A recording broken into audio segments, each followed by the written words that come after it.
What do you guys think of the Jets overpaying Daniel Jones? A massive 1 to 2 year contract in free agency would be a bridge, but really destroy the Colts so that their 2027 first rounder is higher. God, that's big brain. Man, that's taking salary dump for a draft pick to a whole nother level. Diabolical.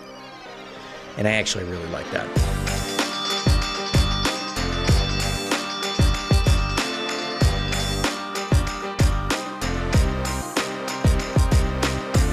What's going on, guys? Trevor Sikkema here to run through all of the super chats that we did not get to from the mock draft. We told you we'd get to them, and we wanted to make sure that we did because we appreciate you guys a ton, and we know that that mock draft episode runs really long, so we weren't going to have the super chat time, but I want to run through all of them here right now to make sure that we can get this into the mailbag episode for the following week. No Connor Rogers today because he's flying to the Super Bowl for Super Bowl Media Week because, of course, the Super Bowl cannot go on without Connor Rogers. I mean, that's just an understood fact. So because of his travel schedule, I'm going to knock him out here. So any of the ones that were specifically for Connor, I'll try to answer as best I can. Let's get right to it, though.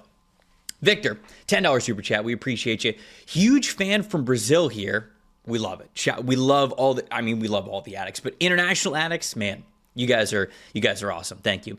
Love the work from you guys. What are your thoughts in Atlanta's trio and Matt Ryan, Ian Cunningham, and Kevin Stefanski? What can we expect in terms of priorities and archetypes in free agency and the draft? I'm excited about this one. The Matt Ryan moves a little strange. I mean, let's just be honest. I mean, they totally cleaned house and then they created an organizational structure just for Matt Ryan specifically to take on this job. So anytime you do that, I'm a little skeptical of whether or not it's going to work, especially because Ryan's got no front office and team building experience, but obviously one of the best and successful quarterbacks that we've seen over the last 15 years. He's a franchise legend, so that part that I like. I like Ian Cunningham. We've talked about this on a lot of fixture franchises that we've done over the last couple of years, that he's been a candidate of ours that we really like. He's come through some really great organizations, especially when it comes to team building, the Ravens, the Eagles, the Bears, and now with the Falcons. In terms of his chemistry with Kevin Stefanski and sort of the continuity there, you think about offensive linemen, I think it already leans into what Kevin Stefanski wants to do. I think it's going to be a little bit more of a diverse run game, but they still Kevin Stefanski at least has gravitated towards those athletic offensive linemen, those guys that can run that mid and outside zone, run blocking concepts, and so I think that's a perfect fit with what already exists in Atlanta. So I do like that, but then the one note that I'll have is this team's obviously got to get a lot better at receiver, specifically at tight end. Kevin Stefanski's been somebody who has emphasized multiple tight ends. Ian Cunningham, certainly under Ryan Poles, they have done that with Cole Kmet, getting Colson Loveland as well. So even if they bring Kyle Pitts back, expect for tight end, in my opinion, to be a position that they really gravitate towards, do a lot of research towards, and wouldn't be shocked if we had a tight end addition there for the Falcons, no matter what this offseason. Alex, $5 super chat. Sup, fellow draft junkies. What are the odds we're looking at 1/4 of the first round being on the defensive line, not including Arvell Reese? Keep up the great work. Appreciate you, Alex. 1/4 of the first round. So that would obviously be 8 out of the 32 picks. I mean, I feel like even just off the top of my head, I could absolutely see that. Ruben Bain, David Bailey, Akeem Messidor, Lee Hunter could be in there. Caleb Banks could be in there. Peter Woods could be in there. Who else am I thinking? Maybe R. Mason Thomas. Am I forgetting somebody at the top that's an obvious? Pass rusher. Keldrick Falk could be one of them. Cassius Howell, right? I mean, now we're at 9. Yeah, I mean, I think absolutely 1/4, certainly even more, maybe even 1/3 of the entire first round could be defensive linemen. It is that good of a class. Let's see. Ricky, $10 super chat from New York. Feeling validated. My pre-Senior Bowl Jets mock draft, day 3 picks kept taking Sam Hecht, the offensive center from Kansas State, and Demetrius Crownover, the offensive tackle from Texas A&M.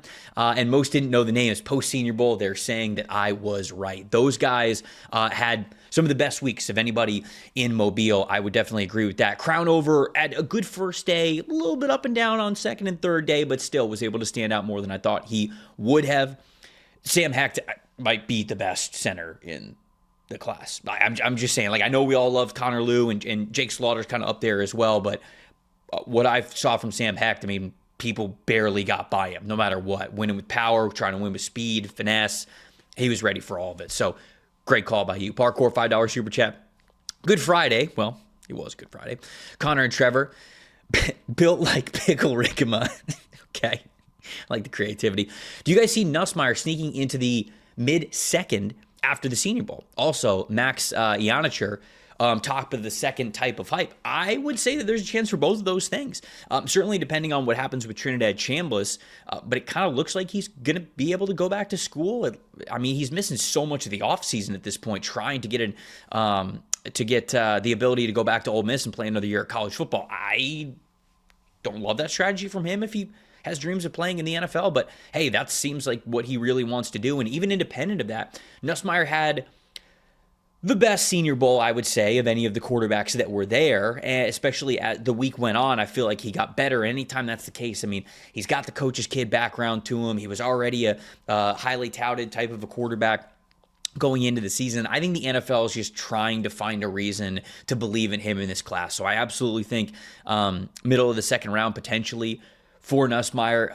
Honestly, guys, maybe even higher. I think we're going to start to see, Ian Rappaport and Adam Schefter, especially once we get towards the combine, be like, hey, Nussmeier, teams like him as a first-round pick. I don't think that that's out of the realm of possibility. I think that we probably get there given how desperate some of these teams are for a quarterback. Max Ianicher, the offensive tackle from Arizona State, had a really good week at the Senior Bowl as well. His day 2 and his day 3 were really, really impressive. I think there's a chance that he sneaks into the back end of the first round as well. So you say top of the second hype. I absolutely think that that's the case. And I think that he could get into the back end of the first round too. Charlie, $20 super chat. Appreciate you, Charlie. Thank you.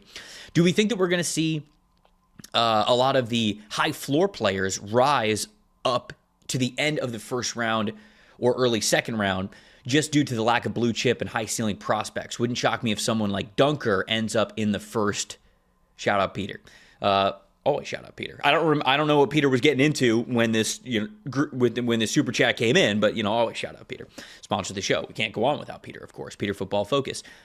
I think that there's a chance that could be the case, Charlie. I obviously it's one of two paths, right? I mean, either the NFL says, hey, we're not going to take a chance on these guys that have super high variance, high ceiling, but really low floor. Let's just go get the good football players that we think are going to be solid guys that we know are going to work out one way or the other in the league.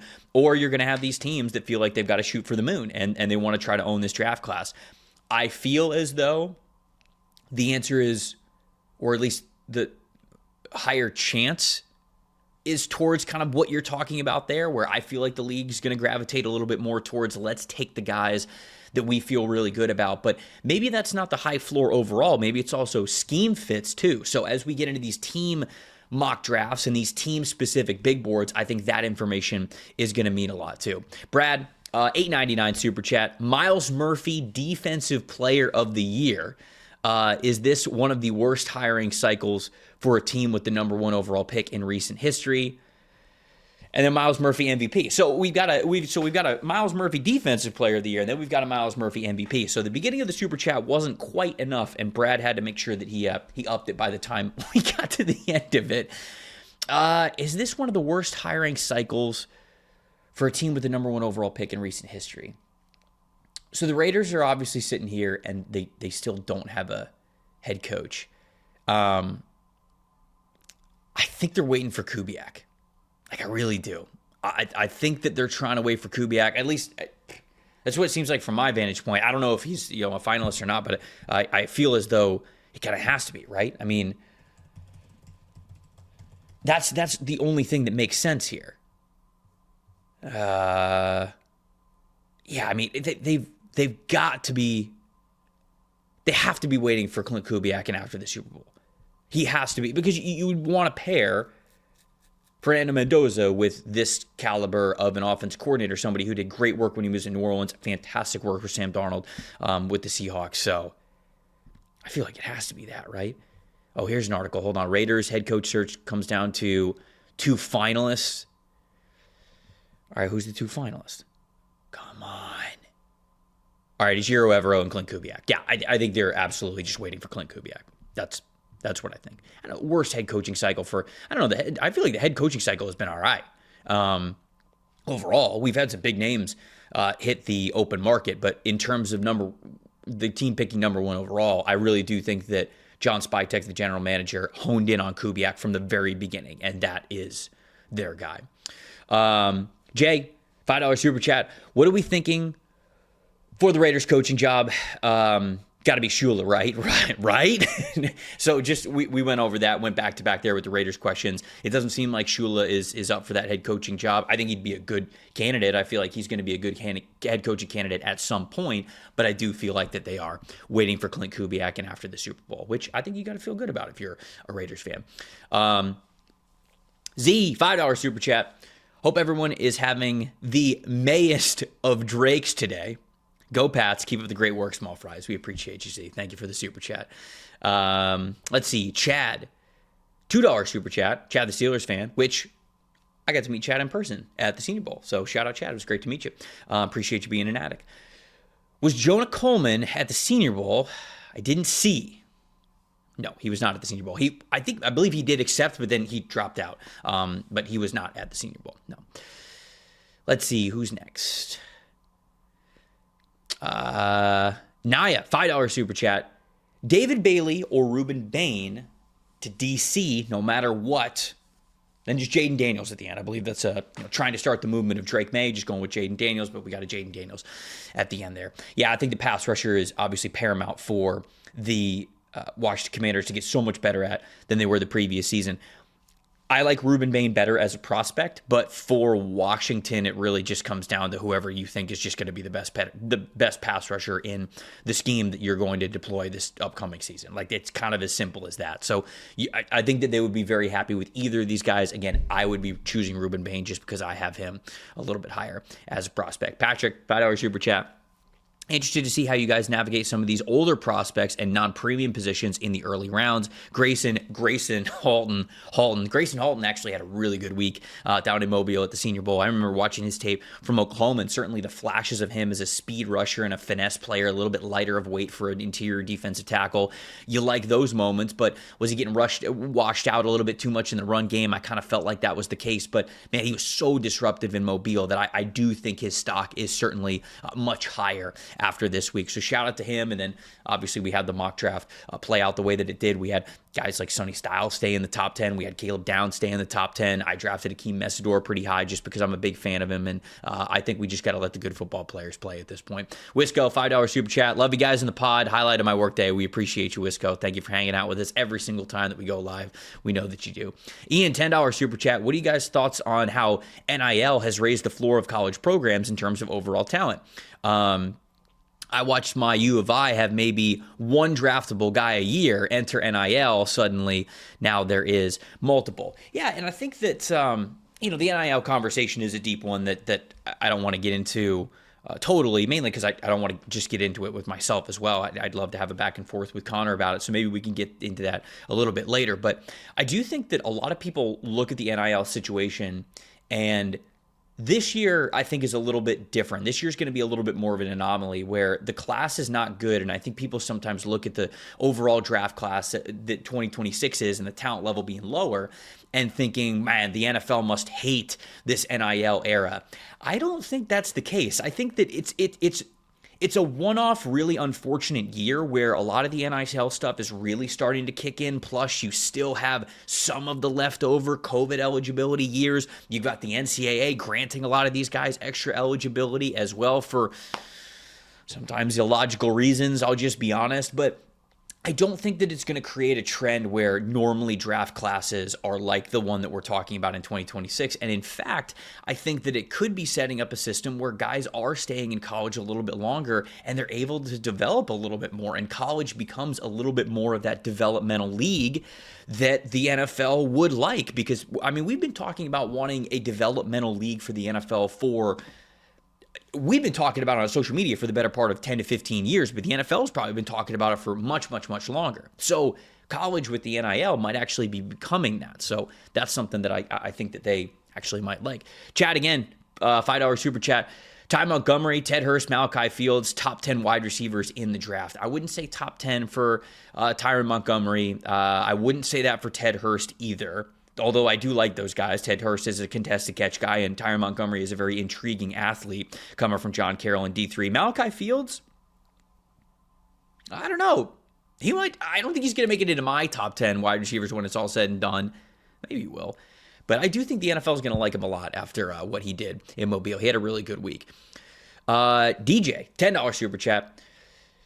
Can I play with Avion Terrell maybe falling into the second round? Because I think he will. So we didn't have him falling into the second round. Where did we have him going?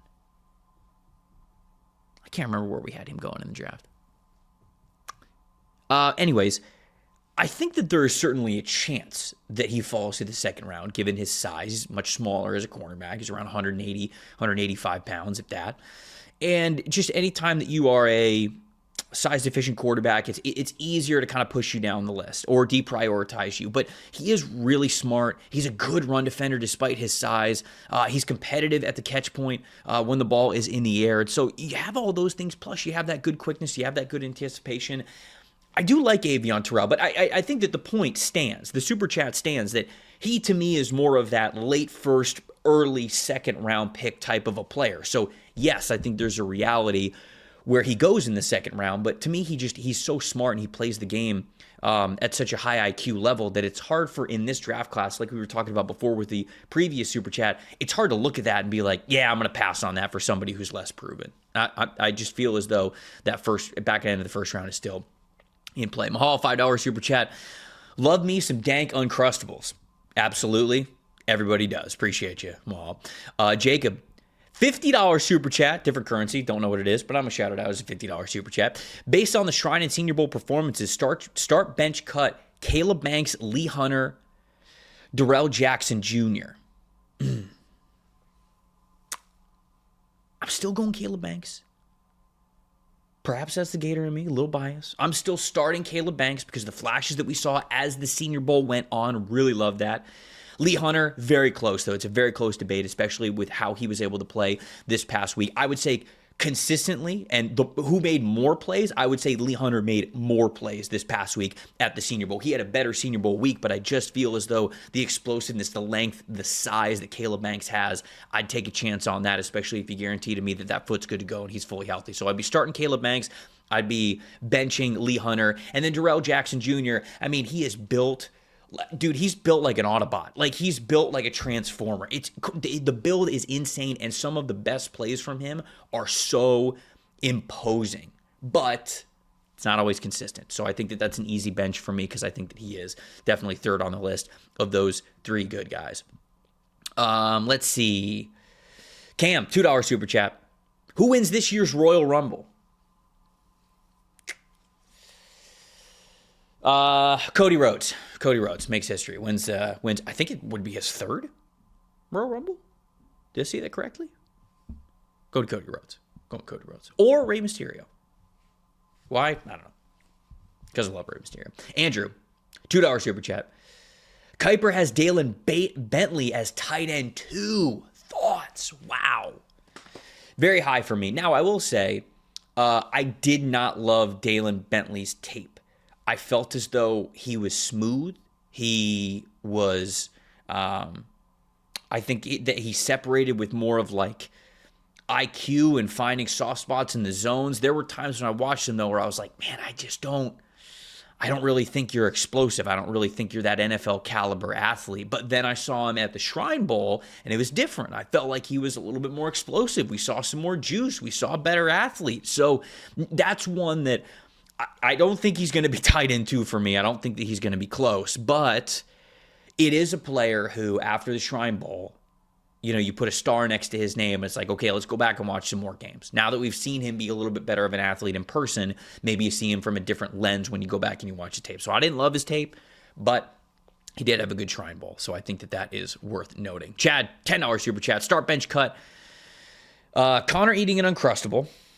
Trevor washing his hands, and Alfred Collins being still on the board. So this is a start bench cut for NFLSE inside jokes. I am going to start Alfred Collins still being on the board, simply because that was one of those Connor and I, and now with Tyler as well, the chef, we talk about this all the time, how it is the most random off-the-cuff comments that end up being hilarious and inside jokes and bits that go on forever and forever. The Alfred Collins being still on the board, it felt like it was just kind of like a throwaway thing that happened, and you guys brought that to life, and we still talk about it today, mainly because he is still on the board, which is unbelievable that he's able to play for the San Francisco 49ers and he's still on the board. It's a little bit like the NBA, you know, how the guys have gone pro and now they can play college. I think Alfred Collins is a little bit of a situation like that. So I'm starting that one.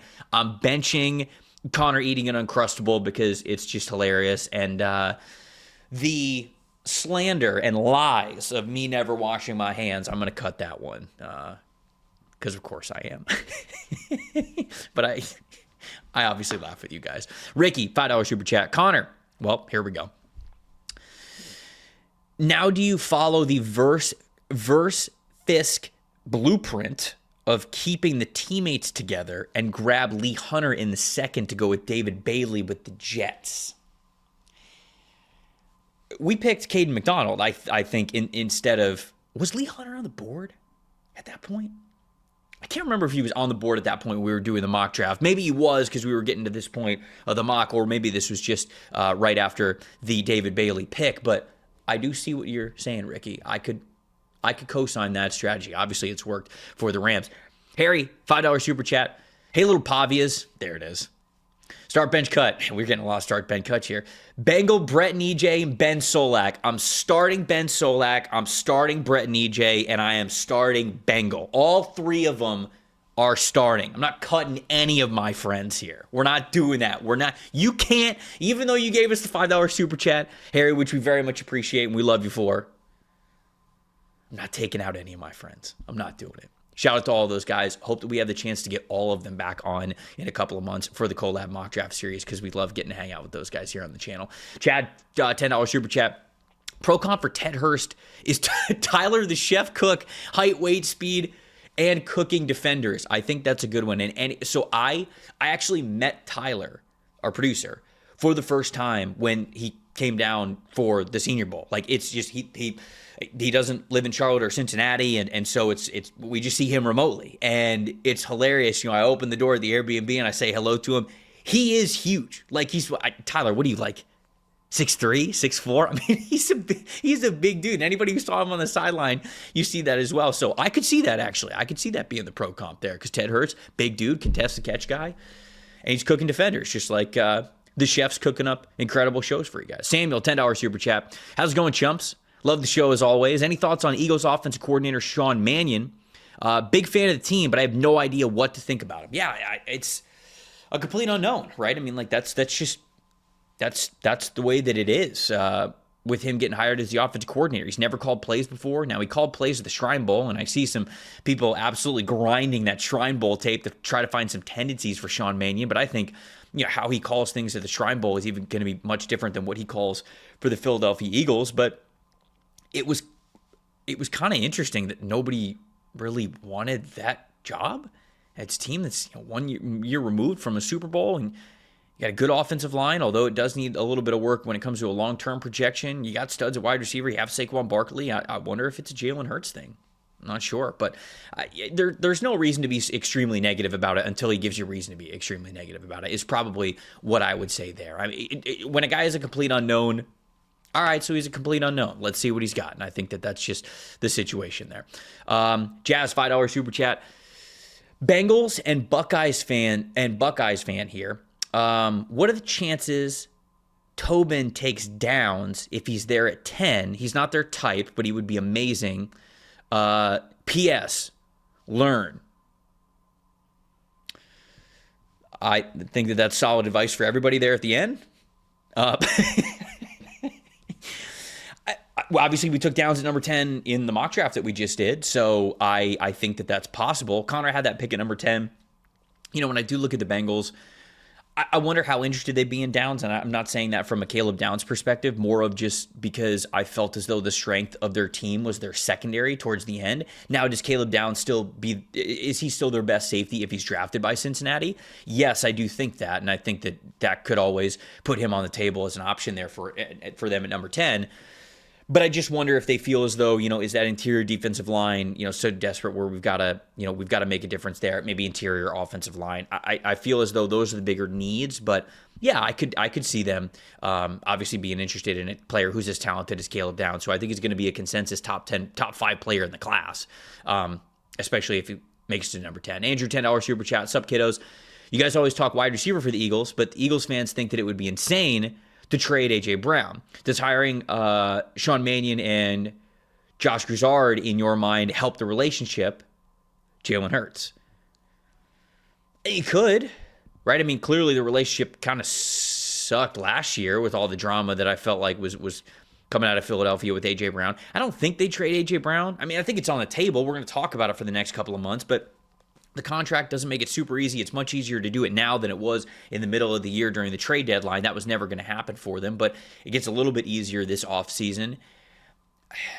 They certainly very, very clearly would like to just work it out with A.J. Brown. They don't want to trade him. I don't think that that's something that they want to do. And I think that getting new voices and new offensive coordinators in there, certainly it's a way to start fresh. So I don't think that it could hurt. No. So, yeah, I mean, I think that wide receiver is a floating need for the Eagles, but we've got to wait a couple of weeks till we get past free agency and the new league year opens up before we're seriously talking about them drafting a wide receiver with any sort of priority type of pick.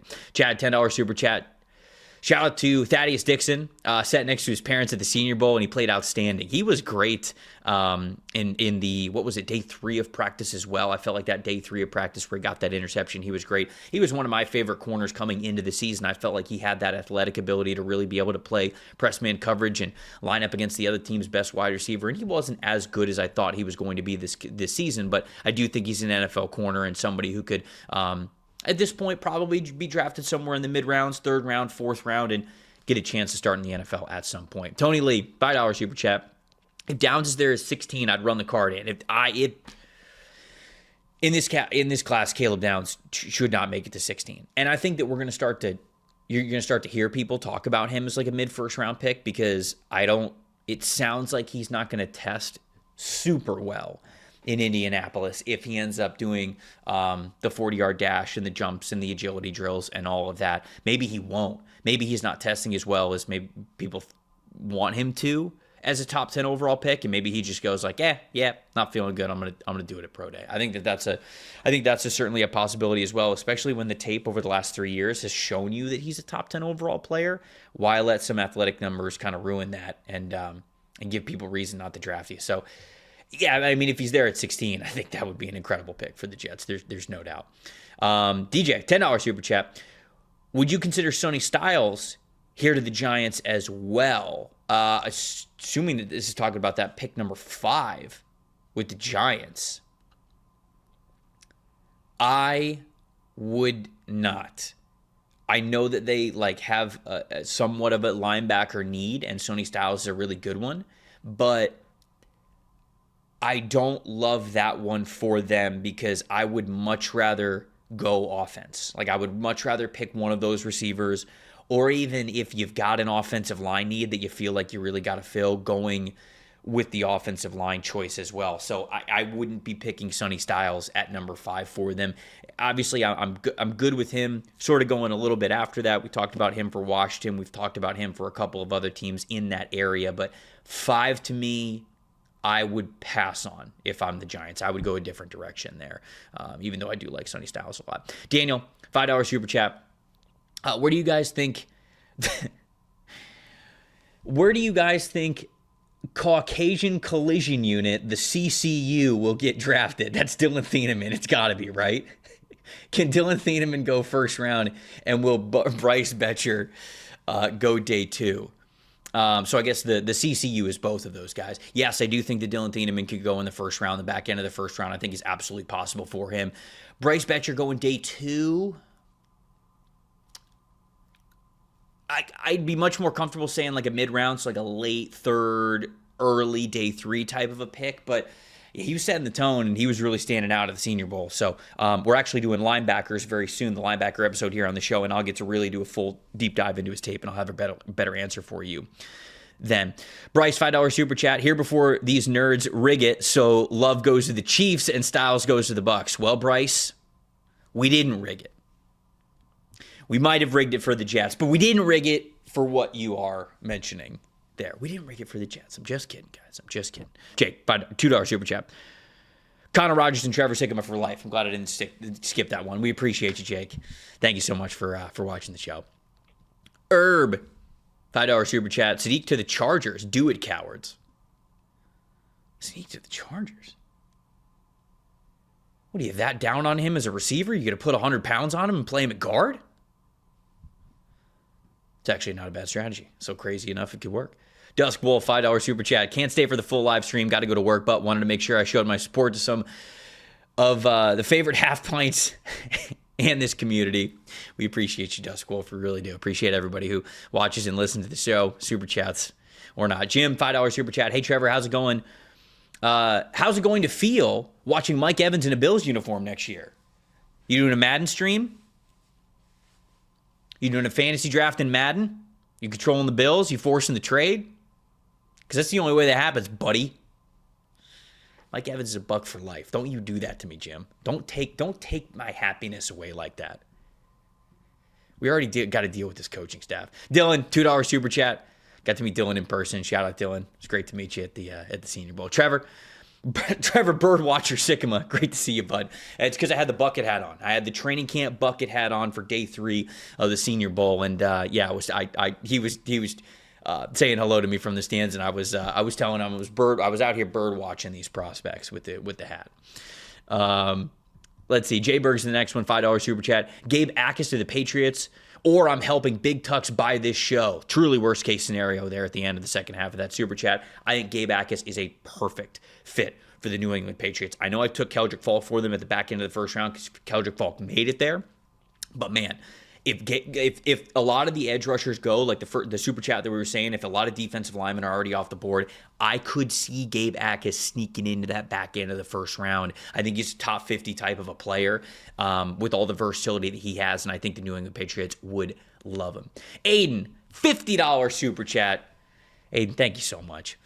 Are you not scared taking potentially injury-prone Tyson for the G-Men if you're already dealing with Neighbors coming back from the ACL? And recovery has supposedly been rocky for him. It feels like the more reliable tape makes more sense specifically for them. Absolutely. First of all, Aiden, $50 super chat. We appreciate it. Thank you so much for that. It's a generous gift. It really is. And you are absolutely right. I think Tyson's the most talented wide receiver in the class. As of right now, he is not hurt. He is fully healthy. He's dealt with injuries before in his career. He had the major knee injury his freshman year when he was at Colorado. He was recovering from that the year after. He had a hamstring injury I think it was the collarbone injury in 2024, and then he had a hamstring injury that he dealt with in 2025. So he has been beat up, but it's not like he's coming off of a major injury right now. It's sort of just an in-theory durability conversation that you have to have with him. I think he's awesome. I love Jordan Tyson. He's my wide receiver 1 in this class. But if, he goes through the medicals at the combine and you go, this guy's kind of damaged goods, then yes, you are totally right. I think you would lean more towards a Carnell Tate or Mekhi Lemon. Mekhi Lemon doesn't get talked enough about. He is right there in that group with those two guys. I really do believe that. So you could pivot to one of those guys, and I think the Giants would be happy no matter what. Jare, $20 super chat. I'm playing Madden while watching this and just had Walter Nolan scoop and score to celebrate. This absolute unit of an athlete did a backflip on his celebration. That's why I was top 10 on the PFF big board last year. Can't teach that kind of athleticism. Sap, $5 super chat. What's up, chumps? What do you guys think of Downs to Cleveland? I know it's not a need, but depending on how the board falls, it might be best player available. I think Downs in the conversation anytime that we're talking about him getting anywhere past number 5, to be honest. So number 4, 5, or beyond, to be honest with you. So I think that that's something that you would consider. Do I think that the Browns would do that because their defense is so good? No, but I think Caleb Downs is at least within the conversation for any team outside of the top 5. Let's see. What do we got here? NJ, $69.77 for the super chat here. We appreciate you. Thank you so much. This is to commemorate Trevor becoming my wife's favorite among all of the football men shows that I watch. Hoping the Bootleg Boys for calling. Oh, I became her favorite analyst for calling out Zoids and Toonami like 3 weeks ago. Sounds like your wife knows ball. Sounds like your wife's a real ball knower with the Zoids and the Toonami recognition. So thank you. We appreciate you. Oh man, shout out to truly a GOAT era of anime shows when we were growing up. Zoids, so underrated. Gundam Wing as well, Dragon Ball Z. It was the golden era, folks. We appreciate you. Thank you for the super chat. Tony Lee, $100 super chat. Lemon to the Jets, please. Wilson can't be the only wide receiver that can get open on this team. $100 well worth it. Not only that, but the second round, I think, again, like I said, Connor said, hey, people said we rigged it. Whatever.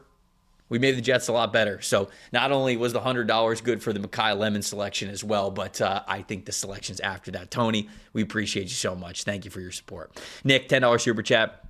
Connor, will you be in San Francisco the week of the Super Bowl? I'm a Jets fan living in San Francisco. Would love to buy you a beer. Us West Coast Jet fans are rare. Much love, boys. Nick, he is going to be in San Francisco for the Super Bowl, but just from experience to let you know, Super Bowl Media Week is it's a wild ride. And so I don't know how much free time that he is going to have, but I will relay this to him if he does. Maybe you guys would be able to connect. But, man, Super Bowl Media Week is a crazy week. Obama been pooling. $5 super chat. What do you guys think about the Vikings firing Kwesi, how it will affect the draft and free agency? Trev, go wash your hands. Squeaky clean, first and foremost. Yeah, it's interesting, right? I think that when we went through the fixture franchise with the Minnesota Vikings, Kwesi's drafts have basically been as bad as any general manager in the NFL over the last 3 or 4 years. There's no other way to say it. And I have no problem with them getting to the conclusion to move on from Kwesi. What is strange is that we are at the end of January when this happened, the very end of January. You've been eliminated from playoff contention for a month and a half now. You got eliminated from playoff contention in the middle of December. What are we waiting for? Like, it could be a situation where it's like Kevin O'Connell's obviously got personnel control. Is that something that Brian Flores maybe got as well in his negotiations? So now it's all of a sudden like, okay, well, if those guys have a lot of personnel control on both sides of the ball, now we're just looking at Kwesi as a team builder and we don't really like what we saw. But I just think that it's strange that you came to this conclusion at the end of January. So I understand the result, but the timing of it, this league is so strange when it comes to timing. But I don't know how else you get to that point of him getting fired at the back end of January. I'm not sure. But I do think that he was one of the worst general managers over the last 3 or 4 years. So I can understand, given the success rate that he had of the players that he brought in, how you get to that point. Let's see. Trey, $10 super chat. Trev, Caleb Banks to the Chiefs. Did you see our running back room last year with a quarterback coming back from an ACL, LCL injury? A running game would be nice. And yes, I am a Chiefs fan from KC. We have done the Jeremiah Love pick to the Chiefs many, many times. But even though Jeremiah Smith is awesome, running back is one of those positions where you can get really good players much later in the draft. You can't really get a lot of guys who are built like Caleb Banks and have the flashes of Caleb Banks. And for as much as, yes, they need a run game, I feel like they've got to be a lot better up front as well. So just because they took Caleb Banks at 9 where they did does not deter them from taking a good running back or signing a good running back throughout other points of this draft or the offseason. So that's the reason. Mock drafts are all about kind of exploring different possibilities there for the Chiefs. So just because they don't get Love, and I think that Love would be a great pick for them, but just because they don't get him at number 9 here doesn't mean that they can't make running back additions. So that's what I would say to that. Let's see. Car Tracer 56, $20 super chat. We appreciate you. As we get to the latter half of the first round and towards the second round, who do you think is this year's Bull Rush McIntyre prospect that's flying under the radar but would get more hype if he had a cooler name? That's actually a great question. Who would be getting more hype if he had a cooler name? Let's see. Who's getting more hype if he had a cooler name? Who's not getting enough hype right now?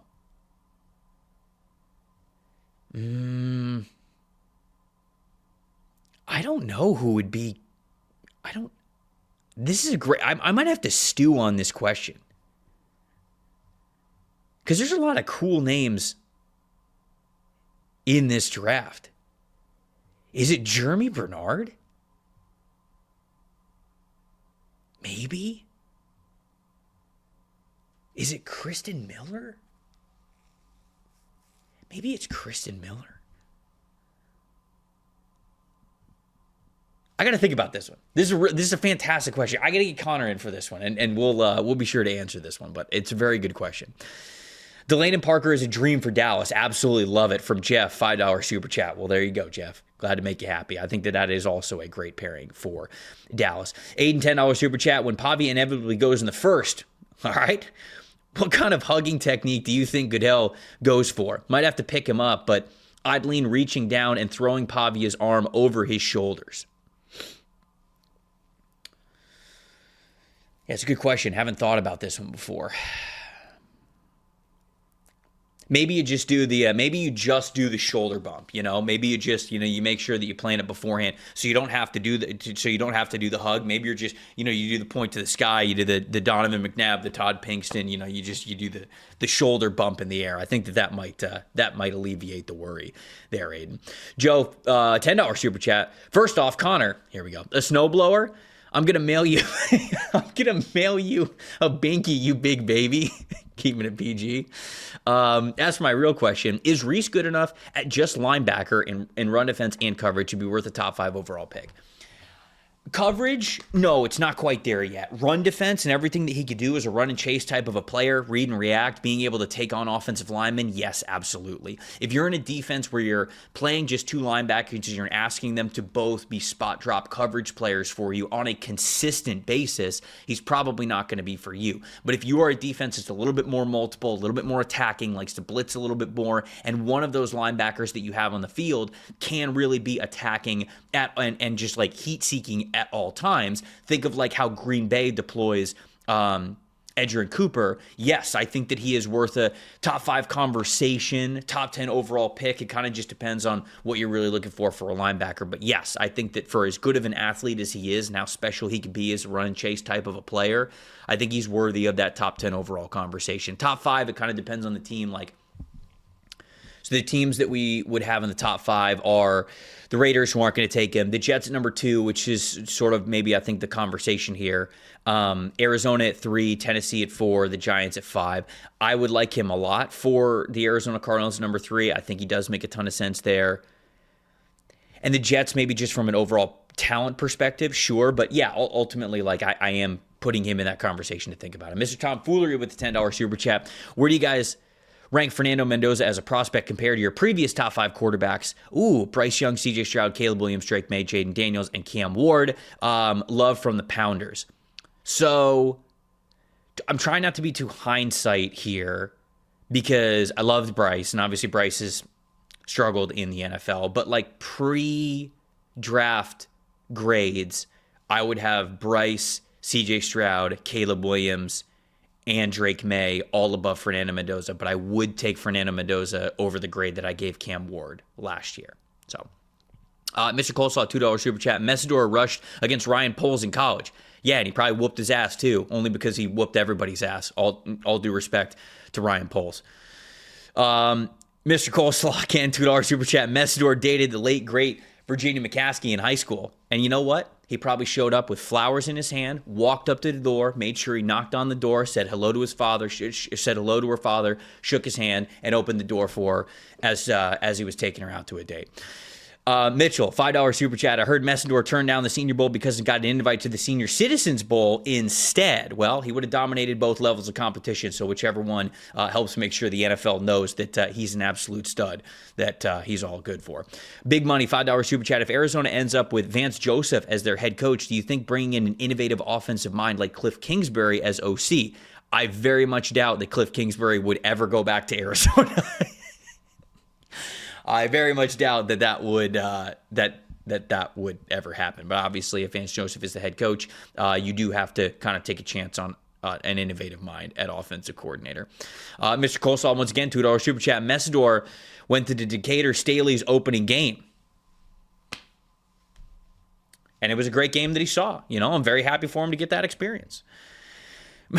Jack, $2 super chat. Put Dunker on the same line as Gray's Able. Go Hawks. That's the dream. That is absolutely the dream.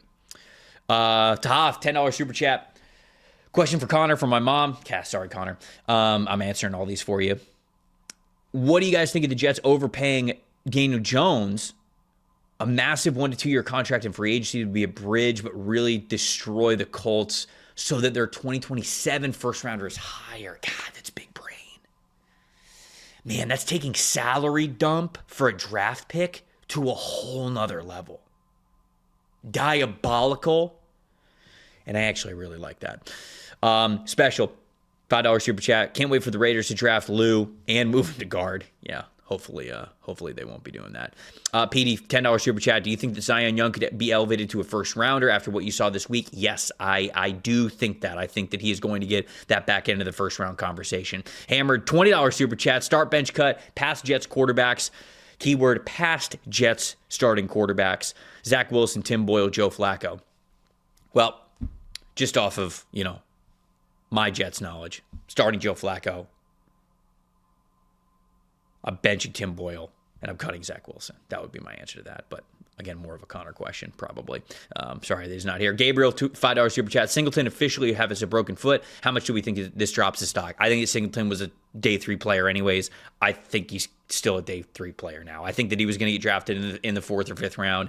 Now, maybe it goes to the 6th, but I kind of think that the range is the same. A broken foot's not the worst thing in the world as long as it's not like a Liz Frank foot injury, which I don't think that I saw it was, but you can heal from a broken foot. I think the draft range is kind of still the same.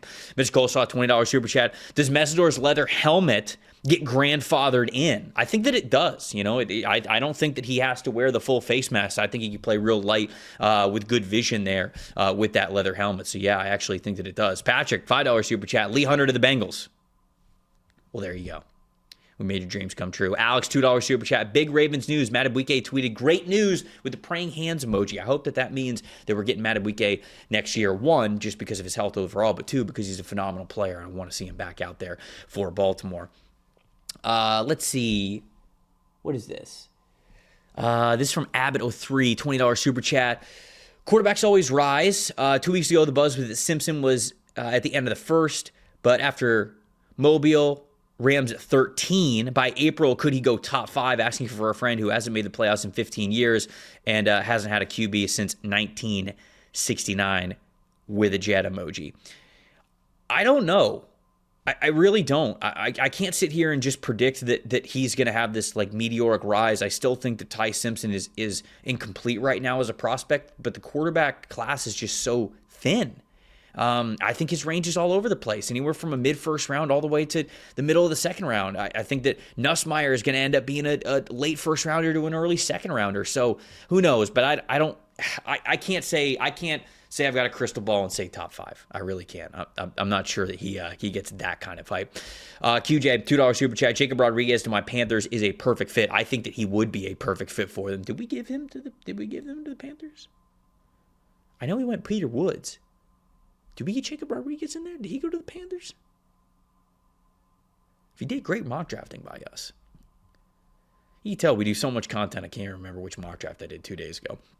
Rod, $5 super chat. Almost crashed my screen about Hill Jr. Love y'all, boys. Oh, love y'all, boys show, man. Appreciate it. Thank you. I don't know if crash out on the screen about Hill Jr. was a good thing or a bad thing, because it comes with laughing emojis, but I'm hoping that it was a good thing. Parkour, $5 super chat. Second, because y'all's Ravens pick sent me, and Lasfano kicks inside, not a chance he is the dude there. Second, Cooper over R. Mason Thomas. Well, I think Spencer Fano would kick inside the guard. And yeah, I mean, R. Mason Thomas, I think, is absolutely there for them. They definitely need pass rush, but there's a chance that Mike Green could obviously be much better for them in the second year than he was in his first year. If you get Madubuike back, then you feel a lot better about the defensive line overall. And they need wide receivers. They absolutely need wide receivers. They need passing weapons. And Omar Cooper Jr. is great, so I don't feel bad about drafting Drafting a good football player. Game plan of the week brought to you by Western Southern Finance Group, a game plan for your financial future. My game plan of the week was the New England Patriots leaning into Drake May's legs. All right. Have Drake May had the best postseason? No, he hasn't. Hasn't been great for the Patriots offense overall. But when they needed him to come up with some big plays, he's got the freedom. He's got the athleticism. Picked up a couple of really big plays, the touchdown, the run that sealed it at the end. The game plan to allow Drake May to be able to be a weapon with his legs. I love that, especially in a game where the margin for error was very low given the weather that was down the stretch in that game, especially in the fourth quarter. So shout out to Drake May and the Patriots making it to the playoffs there. Just like every team win starts with a great game plan, your future should as well. With life insurance built like a championship roster, Western and Southern helps protect you and your family so you can focus on winning today knowing that tomorrow is covered. Whether you're just starting out, building your dynasty, or looking to lock in long-term protection, their coverage options are designed to match your game plan. Visit westernsouthern.com/PFF to get your free life quote and start building your financial game plan today. Western and Southern, built to win, backed by over 130 years of helping people protect what matters most. If you want to get in on some of the free hats, the NFLSE hats, make sure you are in the Discord. And you can have a chance to win them for free before they even go on sale. The evil in Evil Wheel stands for every villain is lemons. If you know, you know. I don't know. So hopefully I didn't say anything I wasn't supposed to. Stay safe, snow pounders. It's true. Stay safe to everybody out there. Mediocrity, $20 super chat. Good afternoon, fellas. What Senior Bowl prospects would be the best fits for the Browns as they look to build around Pro Bowl quarterback Shedeur Sanders? Also, what do you do with Eric Gentry? Very hot body type. Eric Gentry is somebody that we didn't talk about during Shrine Bowl, and the Shrine Bowl section, and we probably should have. He is 99th percentile in height, 99th percentile in arm length, I think like 95th percentile in hand size, and then first percentile in weight for an off-ball linebacker. He is truly a Madden creative player. There's no other way to say it. He did look way better than I thought he was going to, though, in the linebacker drills, because I've watched his film over the last couple of years because he's also one of the older prospects in the class. I've watched his film over the last couple of years, and I haven't been super impressed. I've thought that, okay, he's too light to be an edge rusher. He's not really instinctual enough and moves well enough to be an off-ball linebacker. But I was actually pretty impressed with how well he was able to move and anticipate and make plays on the ball at Shrine Bowl practices. So now it's probably somebody that, yeah, I mean, he's getting drafted. So I think that he's somewhere around like maybe a mid-late day 3 target. Senior Bowl guys, it would be good for the Bears. Let's see. Or the Browns, sorry. Senior Bowl acceptance. Let's see. Who would be good? I mean, Casey Concepcion, but I don't think he's playing. I don't think he's playing anymore.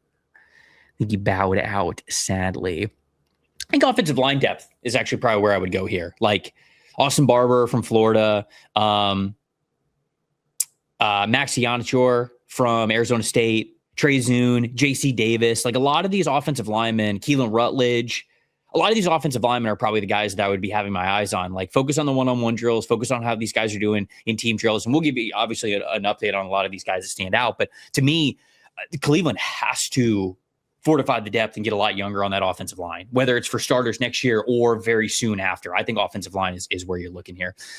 Lou, $2 super chat.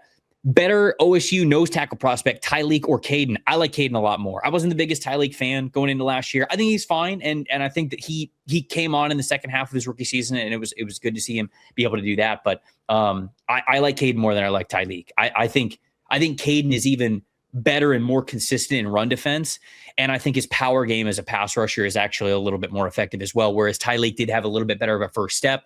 When you talk about like one gap penetrating defensive lines, getting into the backfield, I do think Tyleek does that a little bit better, but for true nose tackles, I like Caden better. Bryce, $5 super chat. Thoughts on my Chargers getting the best offensive coordinator on the market? Through the door, FYI, the Packer slice is still too big.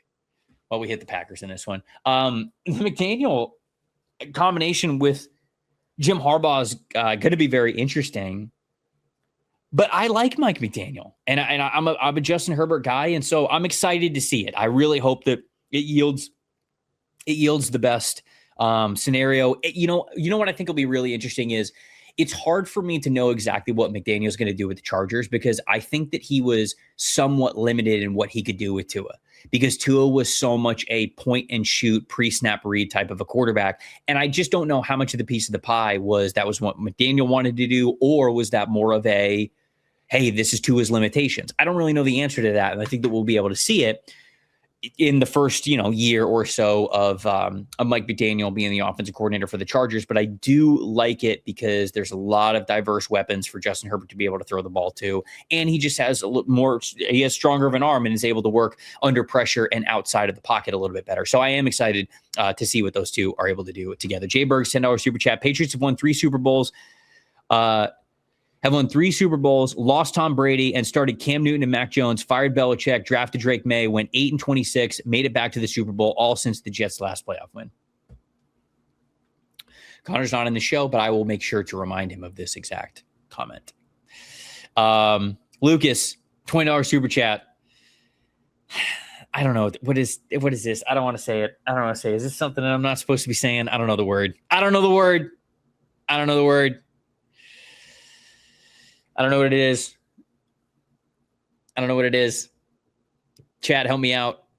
It sounds like a Harry Potter reference. All right, it's a wrestler. All right. We're good. I can read it. Trinidad Chambliss, the hornswoggle of Patrick Mahomes. Kind of. Somebody said he's a smaller wrestler. Yeah, I mean, kind of. That fits. Let's see. What do we got next? K Josiah, $5 super chat. It took less than a week for the Steelers to unpimp themselves. Steelers fans, if you want to look at what could have been, watch the Fixing the Steelers episode. Captain Valhalla, $5. Trevor Smallema. I know today isn't the linebacker episode, but what do you think of Dante Hightower as a comp for Arvell Reese? Dante Hightower was a lot bigger, I think. And he just played a different style. Like Dante Hightower was like 265 pounds and Arvell Reese is like 240. So in terms of like an attacking downhill linebacker, a guy who plays with a lot of power, yeah, I can see kind of where you're getting with that. But Dante Hightower had a lot more mass on him. He had a lot more size. He was much more of that sort of like traditional mid-2000s, 3-4 middle linebacker type of player who actually, I mean, he could play outside linebacker in those formations as well. Arvell Reese, I think, is just as versatile. I just think they're different body types of players, but stylistically, how they want to beat you with power, I could see how you got there. I wouldn't say that as a comp, but again, like I could see that both of these guys want to play with power. I think Reese is just head and shoulders, just a crazier athlete than Dante Hightower was, where Hightower obviously had a little bit more strength because he had like 20, 25 more pounds on him. Bryce, $5 super chat. Shame that Connor got lost in the storm. I vote for Peter to replace him. RIP, Mr. Rogers. He's not dead. He's trying to make his way. He's trying to find his way. Lord of the Rings style. That's what Connor is doing right now. He's on a journey to Mordor, to Mordbeal, Alabama. Director's cut. It might be the director's cut. Hopefully it's a director's cut because that would mean that it's got a happy ending and that he actually makes to Mobile. We will see. QJ, $2. Jacob Rodriguez, the linebacker my Carolina Panthers need. I like that a lot. QJ. I think that one makes a ton of sense, especially because I think they could get Jacob Rodriguez probably somewhere in the 3rd round, so they could focus some of their higher picks on a little bit of other areas, which I like because I don't think there's a premier linebacker outside of Sonny Styles. So if they miss out on Sonny Styles, I'd be okay with them getting Jacob Rodriguez. I do think that would definitely fit. The Big Chop, $10 super chat. Trev, I've heard you say All Fantasy Everything is one of your favorite podcasts. It's one of mine as well. What would your AFE topic be? It's interesting. I love that podcast so much. Those guys are absolutely hilarious. It is my favorite podcast that allows me to sort of like unplug a little bit and just sort of get away from the sports world, even though they have some sports references and things in that show. But it's just a really good way for whether I'm like going for a walk or a run or a workout or something. It's a great way for me to just, I've had some of the hardest laughs over the last couple of years have been listening to that podcast. Shout out to those guys that do an incredible job. Ian, so it's funny because there was a point in time where when I first mentioned that I loved that podcast, somebody had reached out to them and said, hey, you should have Trevor on. And Ian actually reached out to me and DM'd me and said, hey, hey, Trevor, like, because I followed him on Twitter. Like, I follow all those guys on Twitter. Even David's not on Twitter anymore, but Sean and Ian were. And so Ian and I followed each other, and Sean was the same way. And Ian DMs me, and he's like, hey, you got nominated to be the next guest. Like, would you want to come on? And I said back to him, I was like, absolutely, I would absolutely love to. And that was right around the time when Ian was like, I'm not doing Twitter anymore. Like, I think he's only on Blue Sky now at this point. So I almost got on the show, but then the timing of it, I just think was bad. Barbecue plates, maybe. I think. I mean, the 3 sides minimum, dude. So I think Peter, Trevor works out. Definitely not net legs. Come on, Peter. Come on. I'm trying here. I'm trying to have a good day. But yeah, I barbecue sides maybe could work, or something sports related. I think something sports related would be good, but maybe something barbecue related as well with 3 sides minimum. But I love that podcast a lot. Shout out to those guys. They're a lot of fun. I think everybody should go listen to them. Andrew, $5 super chat. Talk to me about Dalen Bentley or suffer. I did. And I'm suffering because Peter made fun of my legs. So there you go. I got both. It wasn't even an or, it was an and. My pet $5. Show Landon Robinson some love today. Go Navy, beat Army. Landon Robinson actually was flashing a good amount when he was at the Shrine Bowl practice. Now, obviously, he's a much smaller dude. Let's see. What did he officially weigh in at? Where are we here?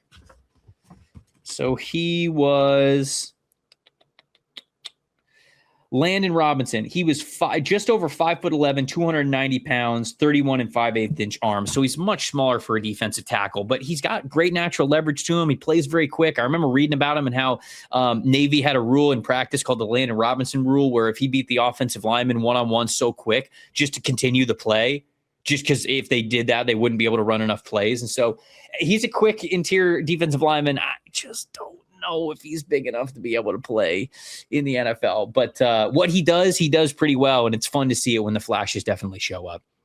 PK, $5 super chat. First time making it live. Hell yeah, love that. Love the content. Can't wait to get my hands on a hat when the time comes. Well, PK, if you are in the Discord, you might get one for free now that we are giving away 10 free hats. So anybody out there who still is not in the Discord, make sure you get in it. You might get a free hat out of it. Hashtag Canadian Addict. Nemo, $50 super chat. Thank you. We appreciate it. Sup, Pipsqueaks? Been going through a rough time past couple of months. Thank you for giving me something to enjoy every single week. Hashtag Audrey Guest May. Nemo, I don't know what you're going through, but I hope it's getting better. I really do. And along the way, I hope that this podcast can really help you out.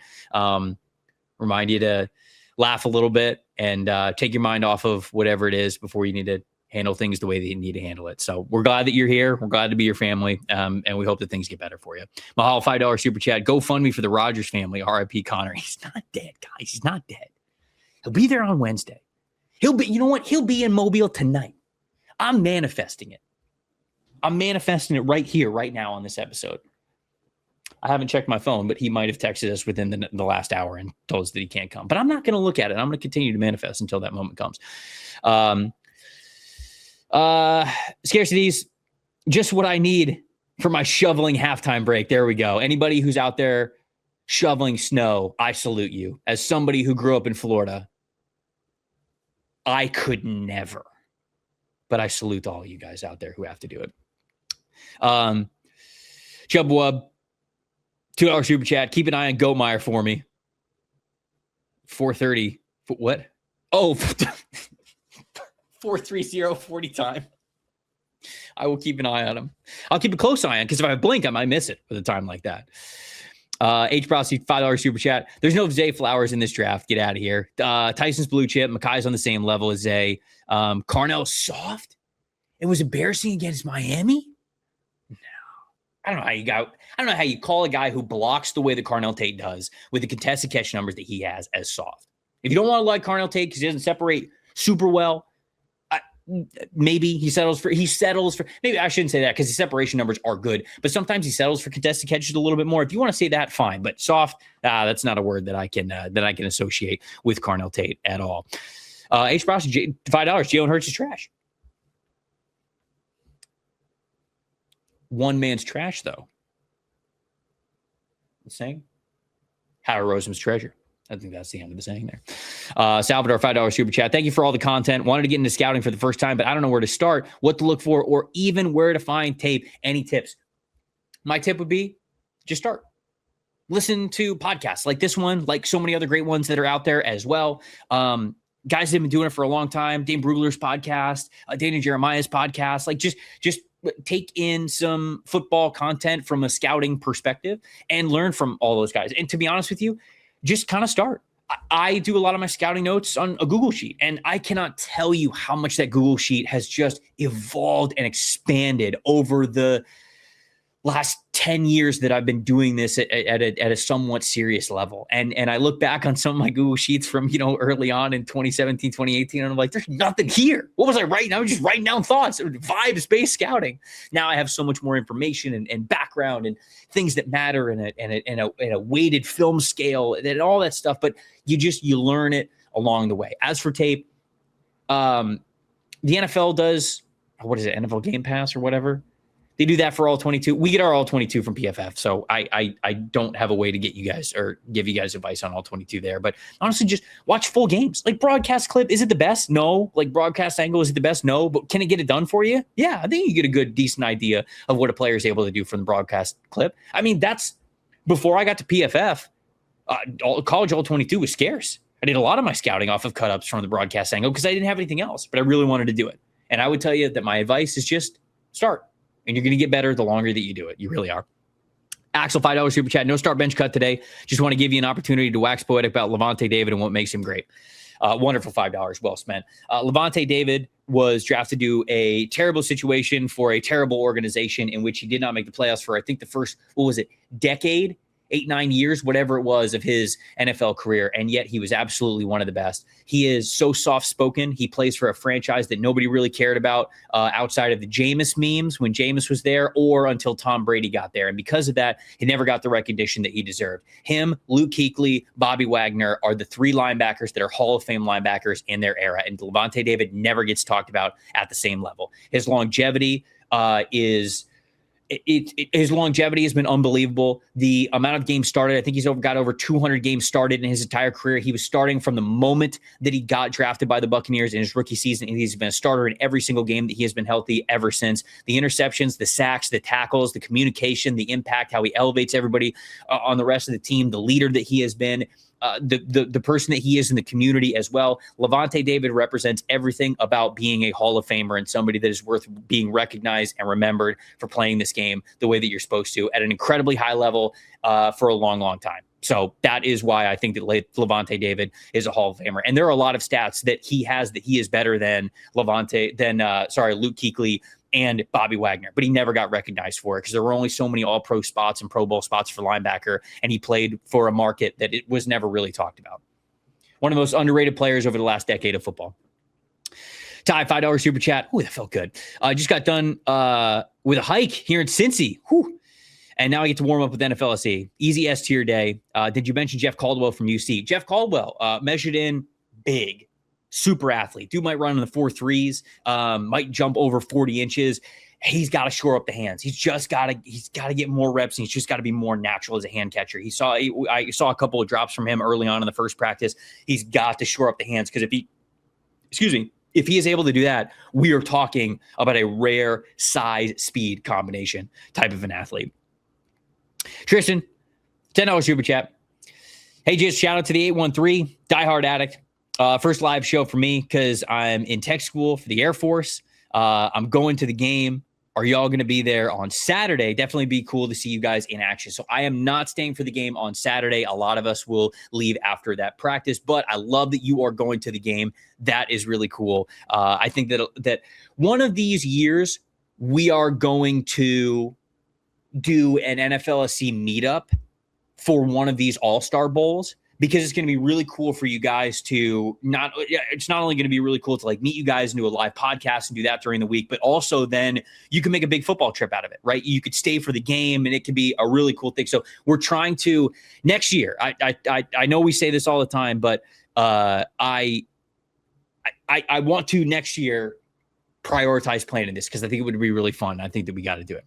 James, $5 super chat. Cutting Rashawn Gary could save them $12 million, and they could take Overton with Van Ness opposite Parsons, use the savings for Quay Walker. Interesting. So that's one strategy for the Packers. I don't think they're going to do it, though. I don't think they're going to cut Gary. And I think I like Lee Hunter more than I like Overton. So I kind of like our draft a little bit better. But that is an interesting way that they can navigate things. I know the Packers can get very creative with how they end up moving guys around the roster. Job $5 super chat. Pick a spot on defense that isn't tackle, and you're correct to draft for the Cowboys. I think the offensive line is better overall. I think wide receiver, okay, like some depth wide receiver, sure, but I don't think you're doing that with 12 or 20. I think that the defense, it said pick a spot on defense that isn't tackle. Right. I agree. Reading comprehension, very difficult for me, apparently. Johnny, $5 super chat. Bench start cut. You personally. Ooh, okay, here we go. Ripping a drive, middle of the fairway, blindside blocking someone into next week, or smoking somebody in dodgeball.